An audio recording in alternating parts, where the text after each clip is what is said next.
আসসালামু আলাইকুম। গোমস্তাপুর উপজেলা স্বাস্থ্য কমপ্লেক্সে নার্সের অবহেলায় শিশুর মৃত্যু, ৩ জন নার্সকে দায়িত্ব থেকে অব্যাহতি। মোহাম্মদ সামিরুল ইসলাম, চাঁপাইনবাবগঞ্জ প্রতিনিধি।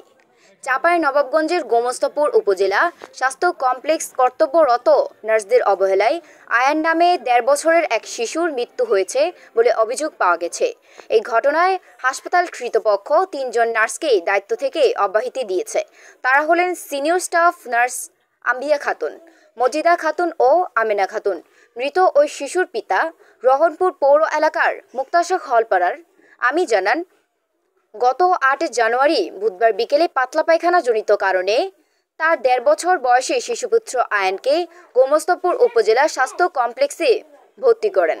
শুক্রবার রাতে হাসপাতালে চলমান স্যালাইন শেষ হলে তাদের কাছে বিষয়টি জানালে তারা স্যালাইন লাগবে না বলে জানায়।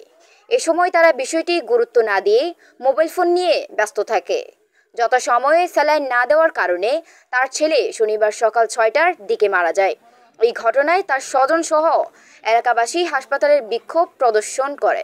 এ সময় তারা অভিযোগযুক্ত নার্সদের একটি ঘরে তালাবদ্ধ করে রাখে। পরে পুলিশ ও হাসপাতাল কর্তৃপক্ষ ও রাজনৈতিক নেতৃবৃন্দ পরিস্থিতি নিয়ন্ত্রণে আনে। এলাকাবাসীর দাবি, প্রেক্ষিত গোমস্তাপুর উপজেলা স্বাস্থ্য কমপ্লেক্সের আবাসিক medical officer RMO Ismail Hossain Lincoln দায়িত্বে অবহেলার কারণে অভিযুক্ত ৩ জন নার্সকে দায়িত্ব থেকে সাময়িক অব্যাহতি প্রদান করেন। তিনি জানান, বিষয়টি আমরা জেনেছি, যারা দায়িত্বে ছিল তাদেরকে দায়িত্ব থেকে সাময়িক অব্যাহতি দেওয়া হয়েছে। পরবর্তীতে তদন্ত সাপেক্ষে তাদের বিরুদ্ধে বিভাগীয় ব্যবস্থা গ্রহণ করা হবে। এদিকে এ ঘটনায় গোমস্তাপুর থানায় একটি অভিযোগ দায়ের করেছে। এখানে একটা মেডিকেল, এটা একটা প্রতিষ্ঠান। এখানে ধরেন যে মানে বিভিন্ন দপ্তরে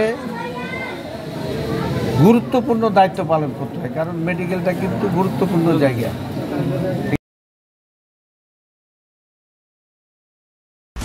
বিউটিনা ফেস ওয়াশ এখন নতুন রূপে। প্রতিটি ১০০ মিলি বিউটিনা ফেস ওয়াশের সাথে পাচ্ছেন ৪৫ গ্রাম AMPM টুথপেস্ট ফ্রি।